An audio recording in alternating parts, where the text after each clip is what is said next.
Hello everyone, मेरा नाम Umar Ahmad Ganai, first year MBBS student at government medical college Doda. ये मेरा पहला वीडियो है यूट्यूब पर। इस वीडियो का बनाने का मकसद ये है कि मेरे पीछे क्या सफ़र रहा यहाँ तक पहुँचने के लिए और इसके पीछे क्या स्टोरी है। चलो अब हम वीडियो को स्टार्ट करेंगे। मैंने अपनी प्राइमरी स्कूलिंग अपने गाँव के एक छोटे से गवर्नमेंट स्कूल से किया। वहाँ मैंने क्लास 8वीं तक पढ़ा। मैं एक गरीब फैमिली से बिलोंग करता हूँ। मेरा बचपन वैसे नहीं गया जैसे दूसरे लोगों का जाता है। उनको बचपन में हर किस्म की फैसिलिटी अवेलेबल होती हैं। मुझे बचपन में ही बहुत सारे हार्डशिप्स फेस करने पड़े। मैं पढ़ाई के साथ साथ एज ए लेबर का भी काम करता था। क्लास 8वीं के बाद मैंने फिर हाई स्कूल ज्वाइन किया। वहाँ मैंने 9वीं और 10वीं क्लास पढ़ा। 10वीं पास करने के बाद फिर मैंने मेडिकल सब्जेक्ट लिया। सपना यही था कि डॉक्टर बनना है। तो उस वक्त ये ट्रेंड था कि अगर आपको नीट क्वालिफाई करना है तो आपको एक ऑफलाइन कोचिंग लेना ही लेना है। तो मैं भी एक ऑफलाइन कोचिंग में गया था जो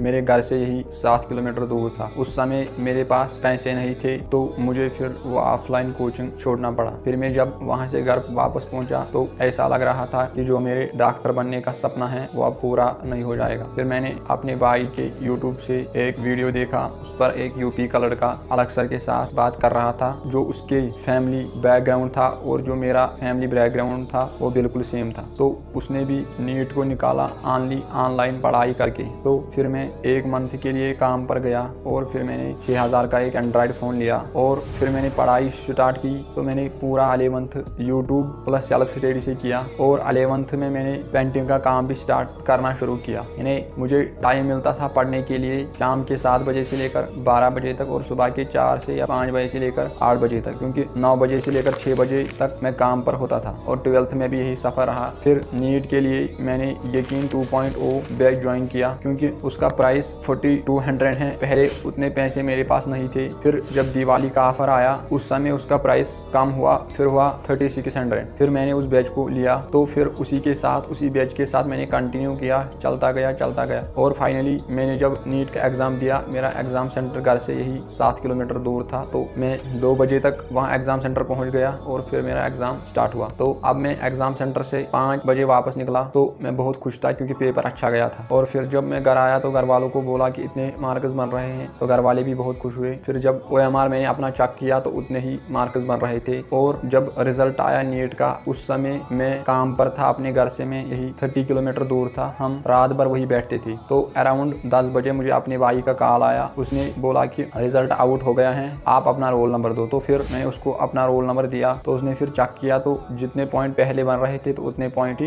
एट लास्ट मुझे आए। तो फिर जिस घर में मैं काम कर रहा था वो भी बहुत खुश हुए। जब मैं सुबह घर निकला तो वहाँ पर बहुत सारे मीडिया वाले आए थे, अपने गाँव के लोग आए थे, सब लोग बहुत खुश थे। और फिर जो मैंने नहीं सोचा था वो फिर हुआ। मेरी बात फिर अलग सर के साथ हुई क्योंकि फ्लाइट में मैं कभी नहीं चढ़ा था इससे पहले। तो फिर फ्लाइट में चढ़ना, दिल्ली को पहली बार देखना, जो मैंने सोचा नहीं था उस ऊपर वाले को करना था। तो फिर अलग सर के साथ बात हुई, बहुत मज़ा आया। इन्हें आज तक की ज़िंदगी का मेरा सबसे सरप्राइजिंग दिन था वही दिन जब मैं अलग सर के साथ मिला। आप इस वीडियो को मोटिवेशन तरीके से देखो ताकि हमारा मोटिवेशन बढ़े। जितना भी समय है अब नीट के लिए आप फोकस रहिए क्योंकि मेरी जर्नी, मैंने इतने हार्डशिप्स के बावजूद नीट को क्रैक किया। आप डेडिकेशन के साथ पढ़ाई करिए। जितना भी टाइम बचा है अब नीट के लिए आप डेडिकेशन के साथ पढ़ाई को करिए। चलो अब हम वीडियो को एंड करेंगे, तब तक के लिए ओके बाय।